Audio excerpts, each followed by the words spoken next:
Hello. Welcome to Irish Passport. Let's do it. Welcome to the Irish Passport. I'm Tim McInerney. I'm Naomi O'Leary. We're friends. Cahimel to Naomi. Anwar Fad Tim. This is your passport to Irish culture, history and politics. I'm recording. One, two, three. Okay.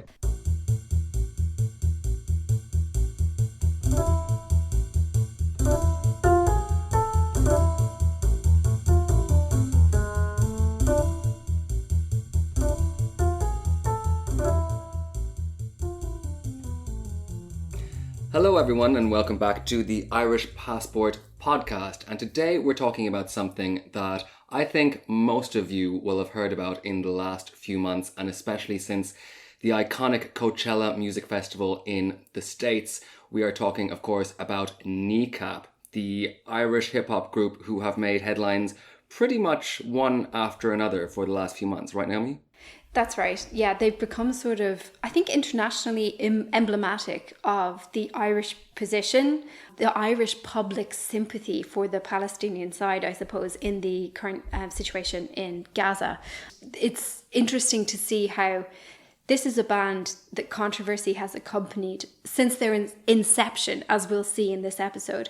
But now it's become a global issue with massive headlines in the US, the British Prime Minister making statements about it. Bizarrely enough, it's full of interesting political overtones, which we're going to go through in this episode, and also check in about what is the situation in Gaza at the moment. It's an interesting one because we've actually covered Kneecap before. We covered Kneecap in a half pint in, it was before the pandemic anyway. 2020. Was it 2020? Exactly. It was like when it was just kicking off, so gigs hadn't been cancelled yet. Yeah. Right. But it was just beginning. Yeah. You know, it's all coming back to me now, actually. Yeah. I actually remember it clearly. Yeah, it was like a month, I think it was February or something. But yes, we sent out our reporter, Jennifer Smith, who did a fantastic report on Kneecap and on the supporters of Kneecap all the way back then. And at that time, I mean, they were definitely making waves as a small, like, independent kind of up-and-coming band. People's eyes were being caught by them already at that stage. But if we fast forward 5 years, I mean, this year really has been the year of Kneecap. They made a film, right? They made a film that was shown internationally. It was shown at festivals. It won prizes at big film festivals. Oh yeah, they were shortlisted for an Oscar. Yeah, last year, like 2024. Yeah. With major Hollywood stars like starring in these films. I mean, their meteoric rise has been something else just in terms of that. But then when we think about the sheer impression that they've made on both the US and on the UK in terms of their stance on Gaza, I mean, this is way kind of outsized. It's just an enormous influence they've ended up having. Yeah, and it's really striking that it's an Irish language group as well, because, you know, this is just a breakthrough for the language in a way, you know, because it's like, how often do you come across Irish language music having that kind of a massive platform? It's just never, I don't think it's ever happened before. No, yeah. Never, like literally never.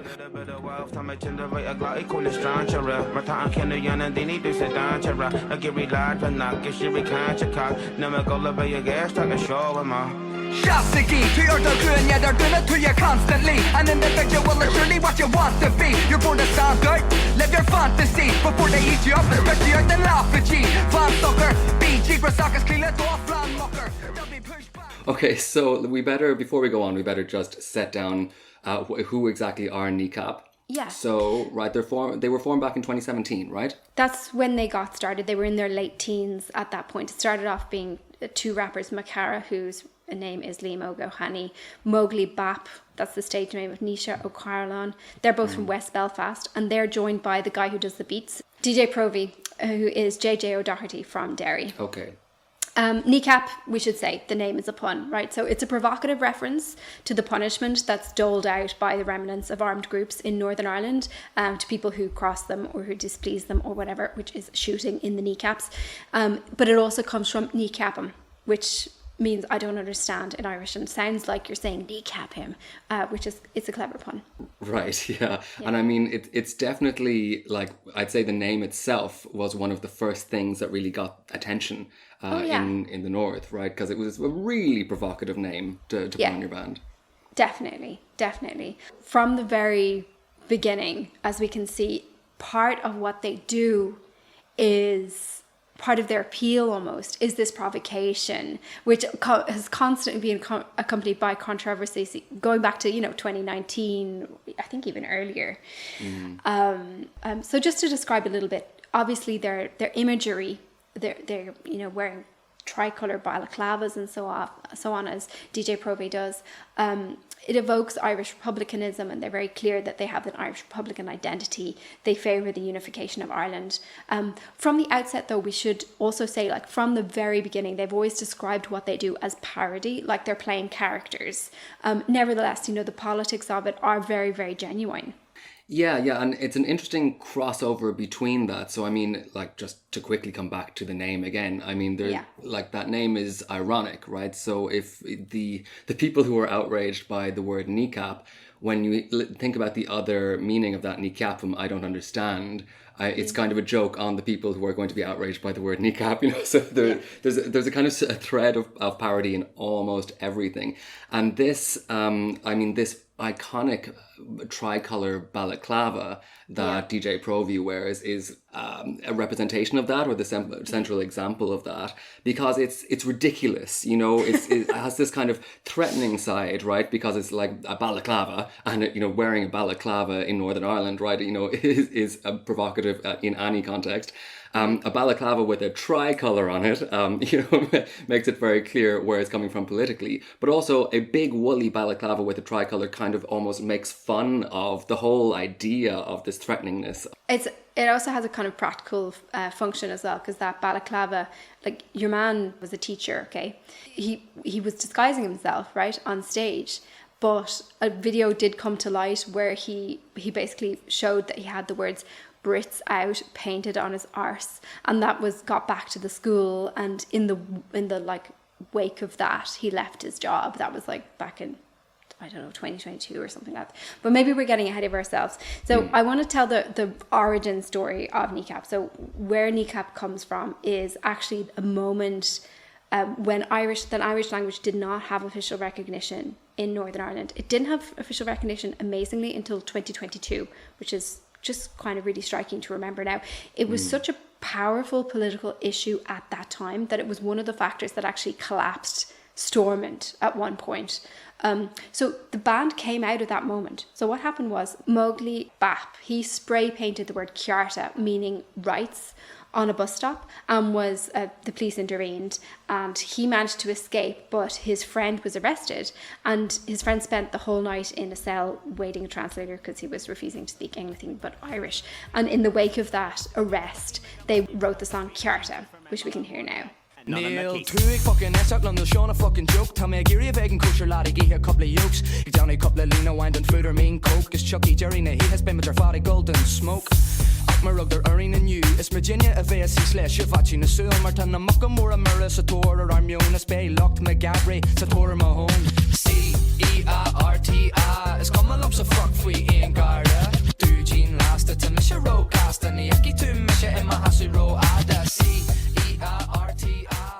So this scene is actually played out in the film that Kneecap made, if any of you have seen that, and a lot of people, I'm sure, a lot of listeners, I'm sure, have. But it also brings up a historical importance of the official recognition of the Irish language. So a lot of the opponents of the official recognition of the Irish language in Northern Ireland would say that it's kind of lip service, that it's just officialdom, that it's wasting money on bureaucracy. That's generally the criticism against it. But in the past, this has had enormous political ramifications in Ireland, North and South. So one of the main things was exactly what Kneecap is bringing up here. It was the access to the legal system in Irish, or in one's own language. And maybe today you'd be hard-pressed to find someone who wouldn't be able to go through that system in English, maybe not. But in not too recent past, it was easy to find someone who wasn't able to go through that system. And what happened a lot in the 19th and well into the 20th century was that Irish people would be tried in Ireland by courts who, of course, refused to speak Irish to them because Irish was not a recognised language in the country, in the legal system. So that you would have people up in the dock who didn't understand a word that their lawyer said, who didn't understand a word that the judge said, and they would be sentenced to death. I mean, this happened like quite a bit, some very famous cases of people being sentenced to death and literally didn't know what was happening in the room around them. So there's a kind of throwback to this when we think about Kneecap insisting on an Irish language translator. It has a lot of historical and symbolic weight, just about the respect, I suppose, that the language deserves as a language that's spoken in this country. Right. So that song Cearta, it was playlisted then by Radio na Gaeltachta, from the national broadcaster in the south. But there was a decision not to play it before the watershed. The watershed is this cutoff point at 9 p.m. and stuff that's considered only for mature audiences can only go after 9 p.m. So that decision was sort of deemed necessary because of bad language and references to drugs in the song. And that decision in itself became a controversy. There were headlines about the song being banned from the airwaves and stuff, and there was massive publicity about it, and there was also sort of this reaction of support as well. So from this point, this became a theme. Their very first song was greeted by controversy, and it's something that's accompanied them at every step since. There was a gig early on in the university, UCD, that got a bit rowdy, and the crowd was chanting Chucky your law, and they ended up being kind of escorted off stage by security. More headlines. Then there were videos that emerged where there were chants of Brits out. A DUP politician, a unionist politician, ended up commenting about it. More publicity ensued, more controversy. And the band was helped in a way because there was a lot of free publicity from this, and it also fostered this kind of rebel image, amid all of this, they were gaining a lot of momentum and a very dedicated fan base at a moment when there was a sense that the Irish language was having this revival, particularly among young people, and was becoming a real living language. And Kneecap were very much central to that. I think it's worth kind of putting in context or maybe comparing them to gangster rap. They have a similar kind of self-aware deliberate courting of controversy, or like leaning into depictions of violence or drugs. It's almost like the purpose of Kneecap, like some gangster rappers, is to shock the sensibilities of concerned middle class people or something like that. That's very much that's what they do. That's part of their appeal to the audiences that like them, and it's very much self-aware, and it is also what they're doing is sort of leaning into this identity of a marginalized underclass, and kind of doing it proudly, if you know what I mean. And this kind of is very liberating for their fans, as we'll hear at their gigs. Yeah, it is. And like you say, I mean, Kneecap's success has been because they were successful in doing that. The things that they said did hurt the sensibilities of, a sensitive middle class in such a fantastic way that almost everything that they did got censure from somebody in a position of a conservative authority in some way.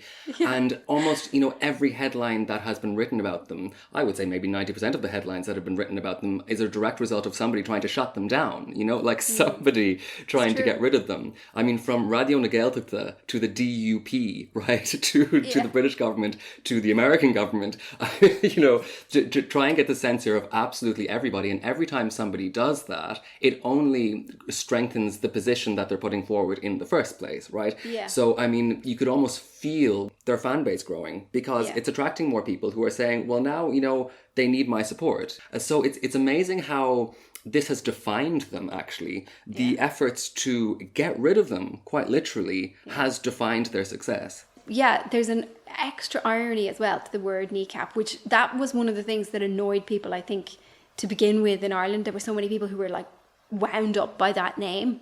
And one of the ironies is they've pointed out themselves that they would be the subjects of the kneecapping rather than those dealing it out, because their songs are very much celebrate drug taking and stuff. So they would be one of the guys who would be on the receiving end rather than the other way around. So we'll hear a little bit from a clip from that gig in 2020 that our reporter Jennifer Smith went to, Kneecap gig. And you can hear from the people who went along, from the fans, how liberating they found this experience of, I guess it was a space that was created by this band where they could openly be like, yes, I'm Republican. Yes, I can chant against Fianna Fáil, Fine Gael, against the establishment parties of the South. I can chant in favour of United Ireland. I can express all of this in this kind of joyous way where it's, you know, it's this like liberating environment. Let's hear from them. So it just so happened that they were up there like talking about peace. So we were on the next night, and obviously, anyone know what we made instead? What the fuck did we say on stage?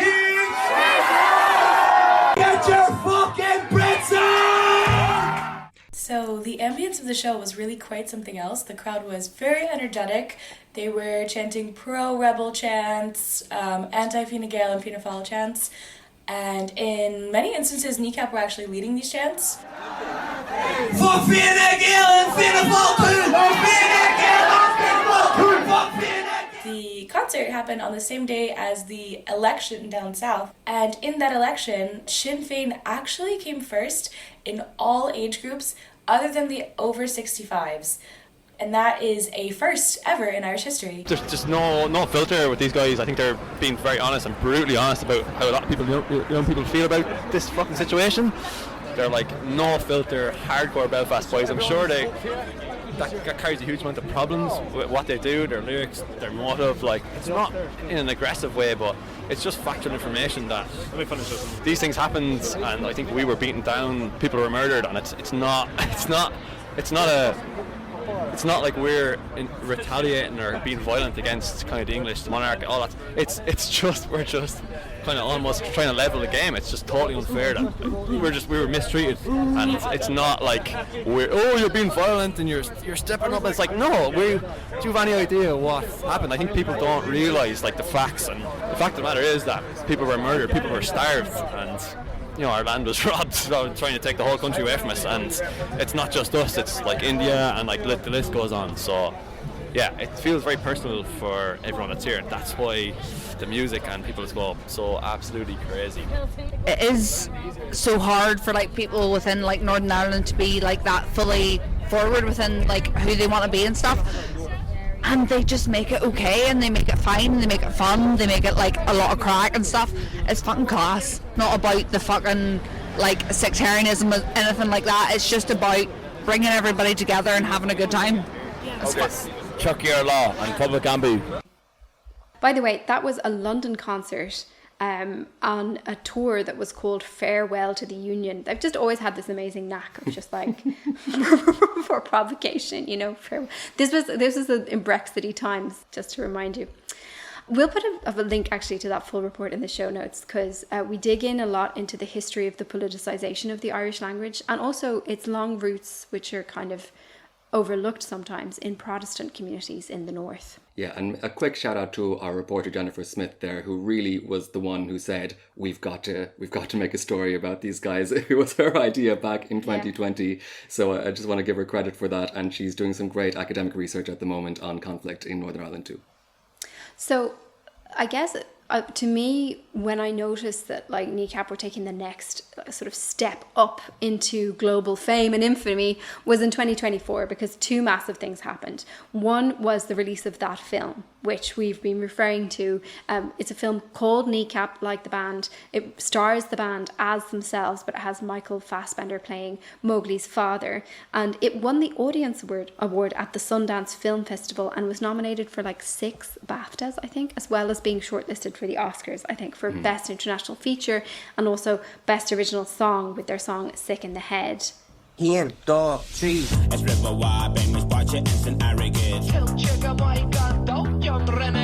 Consider this here's the knock at the door before the knock at the door. Him and his wee pals' music. It's drawn attention from all the wrong places. Nothing but a H-double-O-D, low-life scum. We'll end up face down in an alley.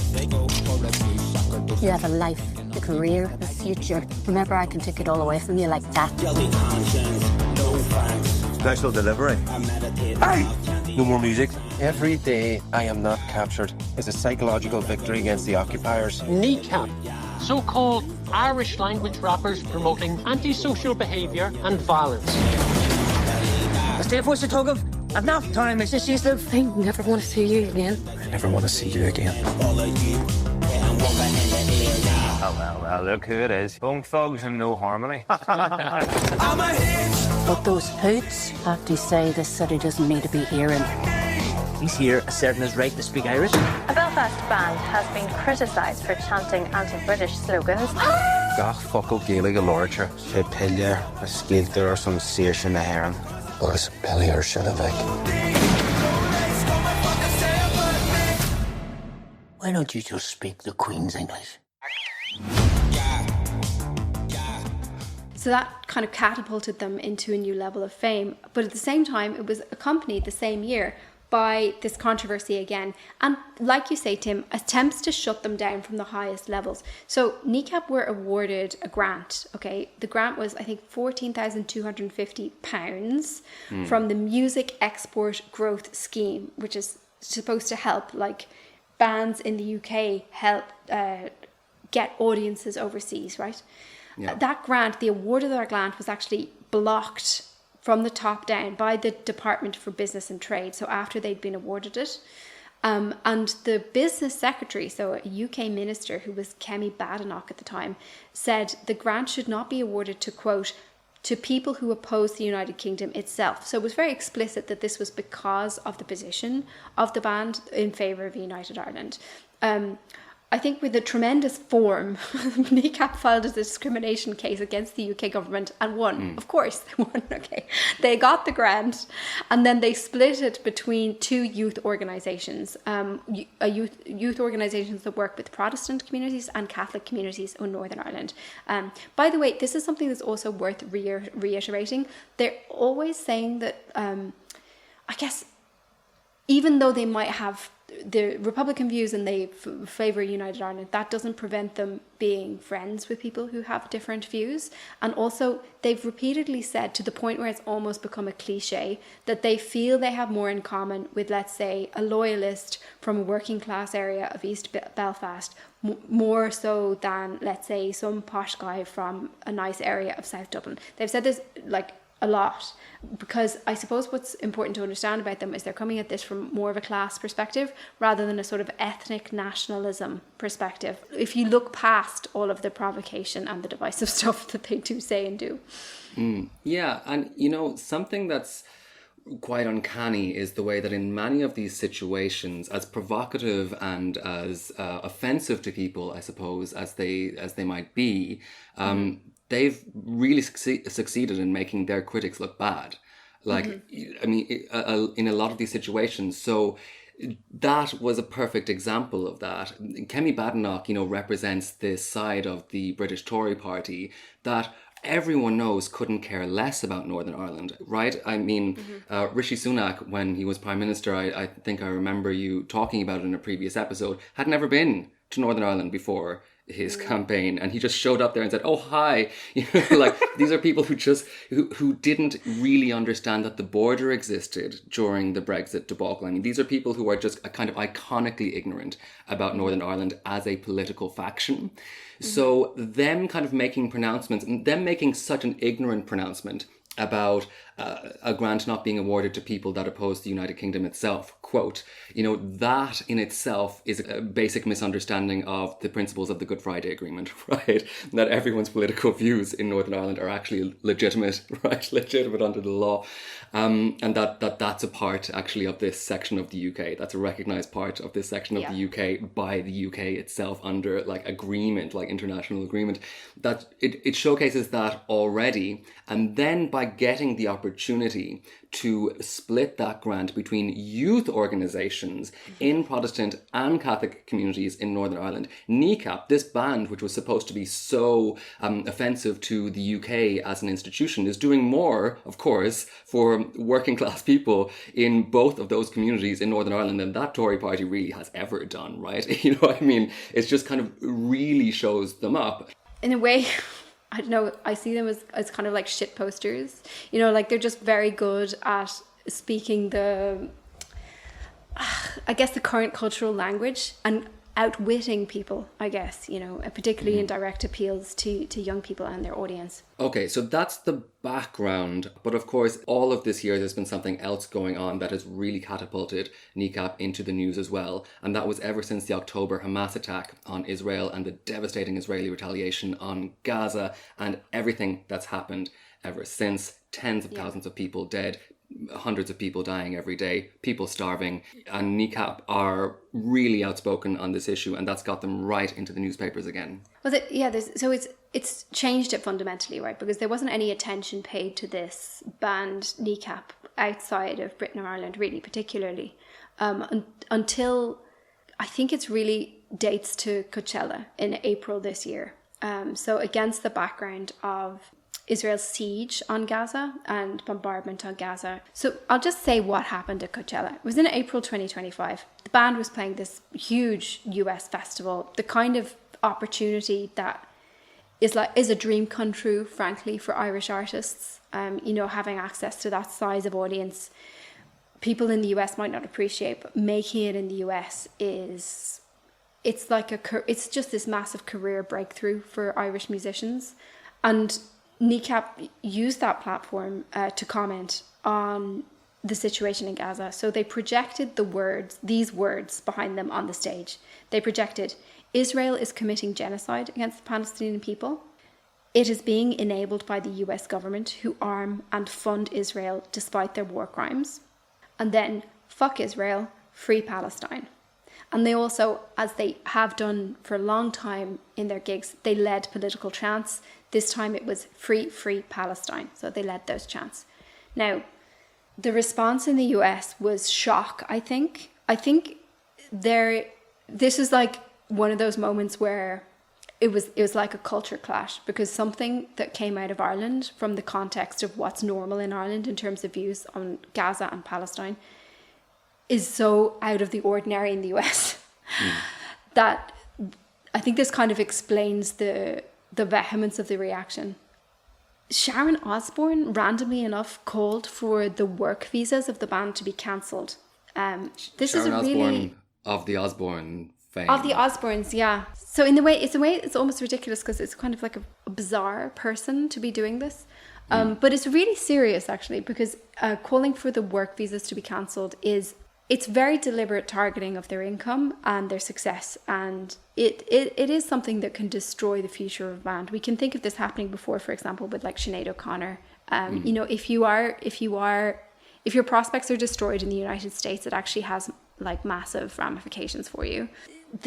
Is catapulting into a new level of attention and fame led to people who do not like statements like Israel is committing genocide in Palestine, scouring the history of all videos of gigs of Kneecap. And so all the gigs by these guys who are deliberately provocative and have been for their entire musical career were scoured for things that might be used against them now to try and shut them down. And two moments kind of were found by those people and were reported to police. One of the moments that was discovered was at a November 2023 gig, which was a video which appeared to show one person from the band saying, "The only good Tory is a dead Tory, kill your local MP." Okay. This led to a lot of discussion in the UK, discussion in Ireland, and also the widow of Joe Cox, who was a Labour MEP who was killed by an extremist, criticising the band and saying this is really not okay, and a lot of negative media coverage. Didn't lead to legal repercussions though, although there was attempts to get them on some kind of charge. And then the other video was from November 2024. This shows Liam O'Gohany holding up a green and yellow flag at a gig. You can see screenshots online. To me, it certainly does resemble the flag of Hezbollah. What the band say is that this flag was thrown on stage and he picked it up without knowing what it was. Anyway, O'Hany was charged with a terror offence on the basis that this is the Hezbollah flag, which is the Lebanese group, which has been prescribed as a terror organisation in the UK since 2019. Prior to that, its armed group was prescribed since 2019, both its like military wing and its political wing both. So his first court appearance was on June 18th. It was, by all reports, my colleague from the Irish Times was there, Mark Paul, and he described it as, he said, like, the court reporters and the press generally had never ever seen such a scene in a court, because there were so many fans and supporters outside. Like, the Jim Sheridan, the filmmaker, was there, the musician Paul Weller, various Sinn Féin MPs. He spoke to one woman who actually flew from Ireland to come there to show support. All, you know, of course, bedecked in Palestinian flags, keffiyehs, tricolours, chanting, you know, Free Palestine and what have you, like whatever chants, and in support of freedom of speech and so on. And of course, he turns up in court, and his lawyers say that they might need an Irish interpreter. Okay, of course he's going to ask to be tried in Irish. Of course he is. And the judge was like, "Oh, I don't know if we have one of those." And everyone laughed, because your man himself is an interpreter also. So like, the judge was like, "Does anyone know one?" And everyone kind of looked at the guy who's on trial himself. Anyway, so the whole thing was a circus. Yeah.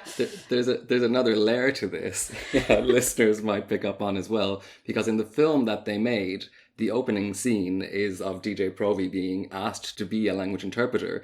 And what he does is completely misrepresent what the defendant is saying to the police, right? So he's trying to get this guy off by actually not translating correctly what he's saying. So it was like life imitating art in this absolutely bizarre way, right in front of them, with the same people like standing up there. Okay, so what happened? Basically, his legal team argued that this charge should be thrown out on a technicality. They say that it was filed a day over the statute of limitations. So they haven't heard any arguments for whether or not the offence was committed yet. It's been adjourned, and they're going to have another hearing in August, and that will be to hear whether it really was over the statute of limitations, and they're going to hear those arguments in August. So that's the situation as now. Then, of course, the band appeared at Glastonbury, which in the wake of this trial. The appearance at Glastonbury raised fears, I think, in the BBC that Kneecap might do something that might be live streamed on the BBC, that the BBC might end up getting criticised for. So they ended up not live streaming it. There's again like echoes of like the Radio na Gaeltachta decision in this. And again, the reaction of protest. I think there was a Welsh activist or someone like that who deliberately live streamed it on purpose on Instagram, and it would like to kind of get around that as a statement. And Keir Starmer, the British Prime Minister, made a statement about it, you know, saying like it's kind of bizarre. Like, when does the British Prime Minister comment about the lineup at Glastonbury? Like, has this ever happened? Right. And something that I've noticed then is that the focus on Kneecap, because I don't think it was discovered that Kneecap did anything grossly offensive or illegal at the gig. So the ire or the desire to punish people for speaking landed on another musician whose name is Bob Villan. I hadn't actually heard about them, but apparently they said something about Palestine and so on. So now this desire to police statements about Palestine is roaming free of Kneecap and landing on other musicians. Yeah, this is an obvious kind of facet to this, and it's something that a lot of people picked up on straight away. It's like, oh, hold on, suddenly art is fair game to be censored, only apparently about this specific issue, support for Palestine at the moment. A lot of bands say a lot of provocative things every single minute of every single day on social media alone. But this is a situation where the Prime Minister of the UK is coming out and making a statement on Kneecap in Glastonbury because it's about this issue, right? So, I mean, it draws attention to the policing of dissent, I suppose, around the status quo positions on the Israel-Palestine situation in the UK and in the US.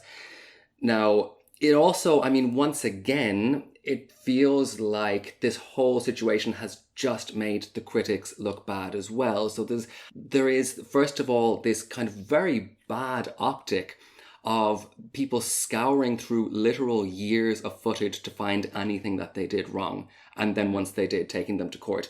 I mean, no matter what they found after doing that, it makes them look like they're on a witch hunt. Right? It's very hard to see this as anything other than some kind of witch hunt, that they were going to find something, so help me God, right? I mean, that very much is the look that they come off with. So it makes, again, their critics look like the bad guys.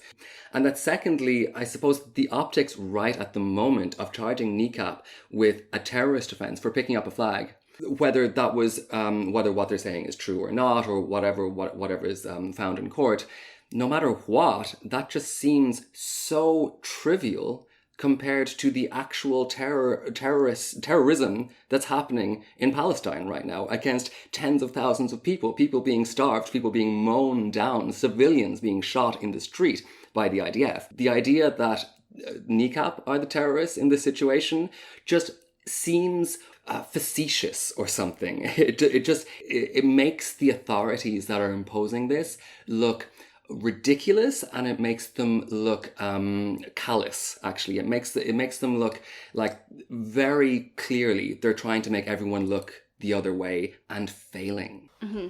So this was a point that was made by the band's manager Daniel Lambert in a recent interview with RTE on Primetime. So yes, the manager of a band was brought onto this news program in Ireland, which usually looks at stuff like major scandals, corruption, failures of banks, things like that. No, this time it was an interview with the band manager.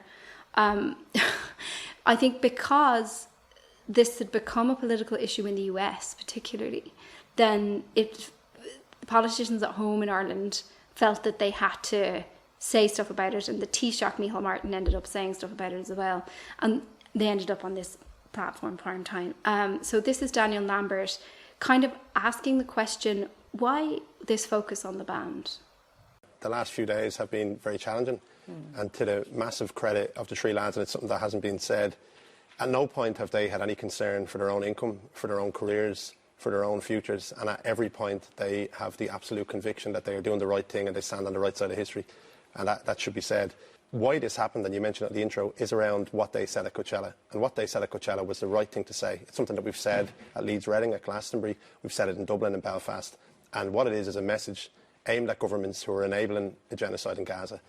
And what really, really scared the state of Israel and what led to this campaign is the reaction of young people in America, young people who aren't willing to support a genocide, and young people who have empathy and sympathy towards the Palestinian people. And I hear you on that, Danny. Let me come back on that. I suppose if we look at last night's statement, you said, let us be unequivocal in it. We do not and have never supported Hamas or Hezbollah. But, it's only last November, Daniel, when one of the band members was clearly heard and can be seen shouting, up Hezbollah, up Hamas. So I suppose that's what the current controversy is about. So even within the context of what you're saying, when is it ever right to say something like that?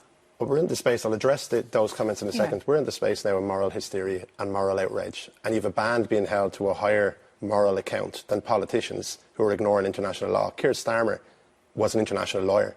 He said that Israel had a right to cut water and food into Gaza. They do not. Children are starving to death, and we're spending 6 or 7 days speaking about Kneecap. We spent less than a day speaking about 50 executed medics. There are performers as part of a performance. If you were to look at dozens of comedians globally, and you were to take the script of their comedy act and remove six words from a comedy act and then lay it out in a headline and say that this was dangerous, you could do that to dozens of people. This was a concerted campaign, and the aim of this campaign is really important. It's not about Kneecap.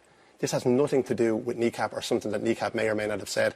It's solely about deplatforming artists. It's about telling the next young band, both through the music industry and through the political class, that you cannot speak about Palestine. So my interpretation on what is happening here is what's happened over the last year and a half, more than a year and a half now, since Israel began its extremely bloody and extremely deadly retaliation for October 7th, is that many politicians in the Western world, in Europe and the US, have begun to realise that they've made a mistake. A lot of politicians have found themselves on the wrong side of this. And I think what's happening now is we're in the moment where people aren't ready to admit that they made a mistake. I don't know if you remember this, but because I'm very old, I do remember this happening with the Iraq War, where it took a really long time for it to be politically okay. in the UK and the US to say that that war had been a mistake, that invasion had been wrong. Now, that was basically always politically okay in Ireland. And it's a bit the same with this issue, I think. It's like the closer the moment gets where people are going to have to admit that they made a mistake, the more energy needs to go into trying to stop or halt or delay the kind of shift in public opinion that's happening, which basically sees what Israel is doing in Palestine is completely unacceptable and completely against international law. And also the fact that politicians are unwilling to say that as very much double standards, given, you know, how free they were to condemn, for example, Russia's invasion of Ukraine. So that's the moment I think that we're in. And it's almost like an accident of history that Kneecap has come to encapsulate that. But, you know, part of the reason why it matters, I think, and part of the reason why people care about what Kneecap says is because they have found this massive audience, and what they're saying seems to resonate with enough young people for them to be a threat, and what they're saying to be considered a problem. Because if nobody was listening, then it wouldn't be a big issue. Yes, right. And young people who from their perspective, who see a genocide happening, a genocide that is probably going to define an entire generation of people, if not multiple generations of people, and they see their leaders and the majority of their politicians and their media turning away from that. I mean, once again, it's almost handing the loudspeaker to people like Kneecap. And it explains again, you know, this kind of feeling of swelling, this feeling of support, because it's like, yes, scream louder. Something else I wanted to mention in the case of Ireland's position on this, I mean, we mentioned this very briefly in the last installment of our Conquest episode, but like all throughout our Conquest episode, people were writing in talking about the parallels with Gaza. Now, like, this has been going on for a year. Like, we started the Conquest episode, I think, in 2023, actually, or maybe just at the beginning of 2024. So it's almost kind of been happening in parallel with how events have been unfolding in Gaza. But especially when we came to that last episode, it was absolutely unavoidable. So listeners, if you haven't heard it, it's the last episode that we made. It was the last in a long series about the conquest, the colonial conquest of Ireland, which was a long, like, historical event in itself. But this was just the total conquest episode. This is where Cromwell's forces came in and unleashed such a kind of mechanic starvation and depopulation and destruction of economy, such a systematic destruction of a people, that the parallels were they were everywhere. So, for instance, corralling people into a zone, right? I mean, this is what happened in Ireland. People got corralled into a native reservation. We had people being ethnically cleansed, as we see happening in Palestine, people being ethnically cleansed from one area to another, settlements being set up where people used to live. But like more than anything, we have instrumentalized starvation on a massive population scale. Not only that, but that the infrastructure of the economy is being systematically dismantled, which is exactly what happened during the conquest of Ireland. The economy was targeted, the infrastructure was targeted, anything that could have helped the Gaelic society keep going was taken down, so that nobody had any choice except for to either die or submit. Listen, that happened 300 years ago, but it defined what Ireland is. It defined what Ireland continued to be right into the 20th century, right past independence, really, because it defined the economy, it defined the demographics, it defined our national memory, and it still defines how we think of ourselves as a people in the world today. So, I mean, it gives you just one of the many reasons why the Irish authorities, even the most conservative Irish authorities, have been very sympathetic to the positions of Palestinians throughout the 20th century and their position right now. I think it's worth making this distinction as well. So when the Taoiseach Micheál Martin made his comment about Kneecap, what he said was he wanted kind of clarity, or for the band to clarify if they did actually support Hamas and Hezbollah, because that's what they were accused of doing. So I think it's really worth paying attention to the nuances that there are in positions on this in Ireland, because it's also the case globally that there are nuances in people's positions about Palestine and Gaza. And there's always attempts to conflate them and simplify them in order to kind of make them unacceptable, right? But there's actually nuances here. So there are people in Ireland, and no doubt among Kneecap's fans, who believe armed resistance is legitimate in particular circumstances. I think this basically people everywhere believe that there are certain circumstances where armed resistance is legitimate, right? And so then there are some people, let's say there's a subset somewhere, who would say maybe they would consider the situation befalling Lebanon or the situation befalling Palestinians as legitimate in different circumstances. So you might have people who think that Hamas is legitimate or Hezbollah is legitimate, but that's not a majority position. That's I don't know how many people believe that. There are some people, but it's not the official position of Ireland, right? It's certainly not the position of the government. You'd be hard pressed to find a major political party that believed that. But you can see why people from a Republican background might have that view, because Republicanism in Ireland is associated with support for the armed struggle against British rule in the 20th century, so in modern times. Like pretty much everyone, including like the main parties of Ireland, think that armed resistance against British rule was legitimate up until about, let's say, 1921. Okay. And then there's a sort of division after that where some people believe that subsequent armed resistance was legitimate and some people don't. Okay. So there's that division. The reason why I'm going into this and explaining these nuances and noting that what Micheál Martin was asking Kneecap to do was to make clear whether they were supporting armed resistance is because there's an attempt to depict all of Ireland as being pro-Hamas and all of Ireland as being pro-Hezbollah, which is not true. What the position of the Irish government is, and I would say the majority of Irish people, is they are pro-international law. They are not in favour of genocide. They are not in favour of exterminating an entire people. They're not in favour of ethnic cleansing. They're not in favour of the indiscriminate killing of civilians. They're not in favour of mass deliberate starvation. They're not in favour of any of that. And being not in favour of that does not necessarily entail that you therefore support armed groups.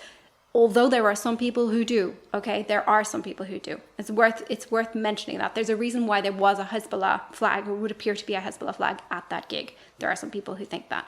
But we can be intelligent enough and we can be nuanced enough to distinguish between these different viewpoints. And to resist the attempt to depict any sympathy with Palestine or any criticism of Israel as therefore entailing support for those armed groups, which is controversial.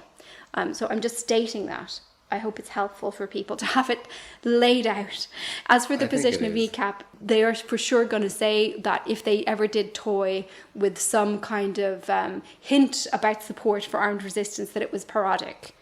Anyway, it's probably just reflecting their audience, I would say. And I think they would say, and what they have said, is that they're just a music group. So the position of Ireland has also made it stand out once again among the rest of the EU member states. Ireland has been bothering the EU on this one, right, lately? Ireland has always had a more outspoken position on Palestine among EU states. What's happened is that the norm among EU states has been gradually shifting towards Ireland's position. Okay, so at the very beginning, it was just Ireland and a handful of other countries who were willing to, for example, call on Israel not to escalate the situation in the wake of the October 7th attacks. That was opposed by a majority of member states, so the EU didn't call for that, but Ireland wanted it to. Then gradually over time, the number of member states who were voting and supporting for things like, most notably, a review into the EU-Israel Association Agreement, is increasing more and more. What that means is, like, Israel is basically massively economically dependent on EU trade. Okay, it's like, I can't remember the figures, but it's a massive number of imports. Percentage of Israel's imports come from the EU. It's huge. And Ireland has called for that the favourable trade terms that Israel enjoys with the EU to be reviewed, because there are human rights clauses in it, just like there are with trade agreements that the EU has all over the world. It's supposed to be conditional on observation of human rights, and you can point to this trade agreement to go, well, it looks like there's a breach here. Excuse me, you're in the International Court of Justice on accusations of genocidal acts, so I'm not sure about this. And that was a minority position when Ireland started supporting it. It is now moving more and more towards having the majority of member states supporting it. But there are notable people who are against it. I think most notably Germany. Germany seems to be extremely opposed to Israel having any kind of consequence for what it does, which I find really interesting. I don't know if that's a polite way of saying it. If I can have permitted my little rant, the position of Germany makes no sense to me. They seem to sort of flatter themselves as the ultimate understanders of genocide, because their country once did a genocide and killed 6 million Jewish people, plus Roma, gay people, political dissidents, and disabled people, and so on. But they take that historical history as, for some reason, giving them authority over alleged genocides of the present in a way that is really surprising, because you might think that if your country actually had a history of doing genocides, you might stop to think about whether it's on the right side of history this time really, or whether you might actually be making a mistake again. So it's really interesting. One of the main sort of successes that Germany has had over the last year and a half is always preventing the EU from doing anything on Israel. And it actually kind of comes to a point where it's like, you wonder what the EU is for, because it's supposed to be, its self-image is about promoting international law in the world. But mostly the US, it must be said, but also countries like Germany have had this huge role in discrediting the International Court of Justice. Like when South Africa first lodged its case about genocide, Germany came out and made a statement opposing it, which isn't the usual approach for court cases. Usually you say, well, we respect the view of, we respect the institution of the court and it's independent and we don't interfere and we're not going to make a statement about it. But actually that's not what they said. They said that it was illegitimate from the start.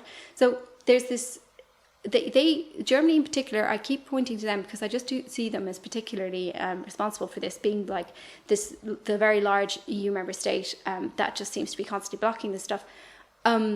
They seem to be willing to sacrifice the post-World War II heritage of establishing international law as a global norm in order to prevent Israel from ever having any consequences for what it's doing. That seems to be what they're willing to pay. And I personally don't understand it. I don't see why that benefits Germany that much.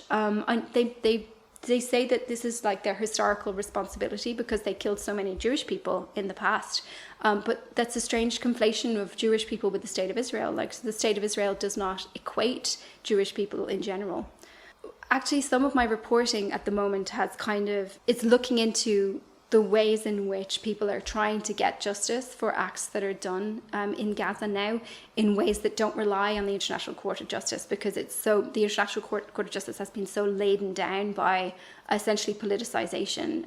The US put sanctions on it and everything, and it's really struggling and will struggle to take on more cases. Yeah, tell me more actually about the reporting that you're currently doing on this from, the perspective of the EU and Ireland. So essentially what activists are trying to do now is, given the struggles that the International Court of Justice is having, is they're trying to go after dual nationals who serve in the Israeli army, in the IDF. There is some precedent for prosecuting people in European countries for acts that were done in the Middle East.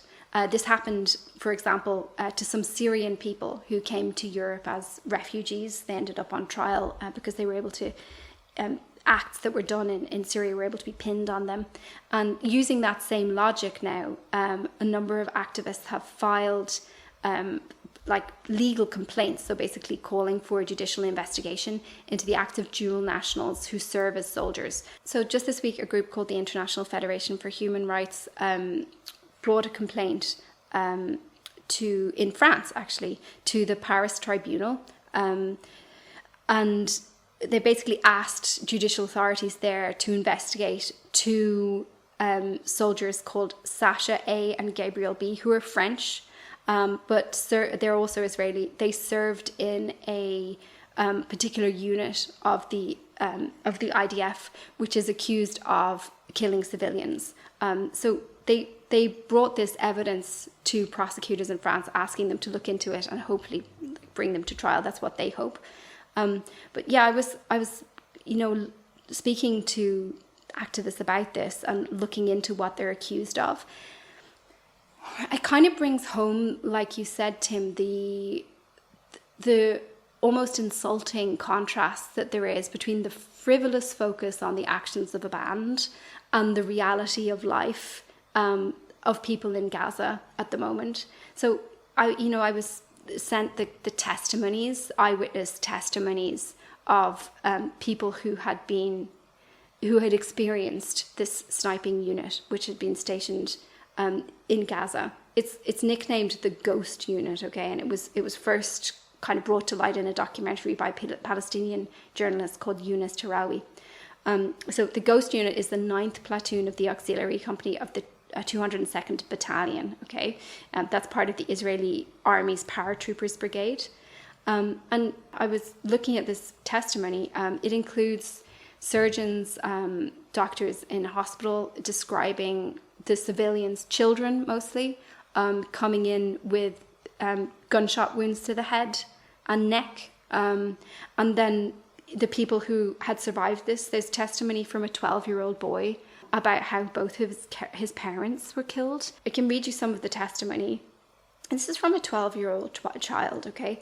So on the 21st of March 2024, at about 8 a.m., the army shelled the apartment on the first floor of the Turkish Association's building eastern side with an artillery shell, forcing us to take refuge in the basement, where we stayed until 6 a.m. the following morning.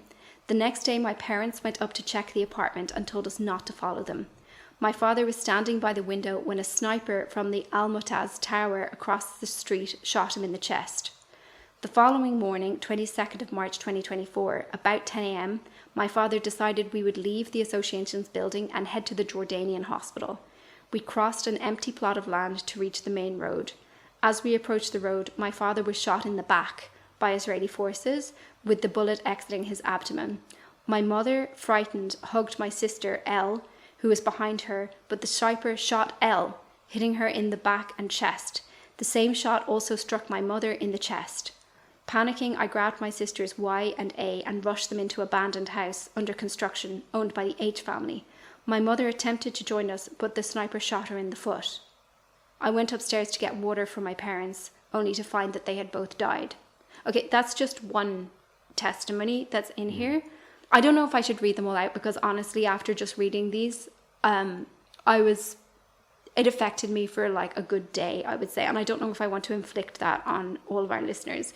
But I use this example just to highlight the weird gulf of attention that's going on here. That we're talking about frivolous things such as statements at Glastonbury, at this concert, that the British Prime Minister is commenting on that, rather than what's happening here. This is people being killed, children being killed, starving to death. It's very, very urgent how many children are going to die if they don't get food. Babies are the ones to die first. That's a fact that kind of really disturbs me. Babies don't have any role in an armed group. And it's very urgent. There's quite an urgent need for international action that could actually prevent deaths. But the bigger issue as well is if nothing is done when civilians are killed with impunity, then it means that any old person who thinks it's okay to slaughter civilians feels more confident in doing so. It undermines and dismantles the authority of international law that was built after World War II, that was considered one of humanity's great achievements, and that the EU in particular was very proud of and supposedly championed. So this is kind of the background to why it's frustrating to see countries like Germany, but also others, preventing action at the EU level. Okay. Listen, I mean, we've gone through a lot here, and it's not going away. This is not going away. So, sadly, I'm sure that we'll be back on this topic again in a future episode.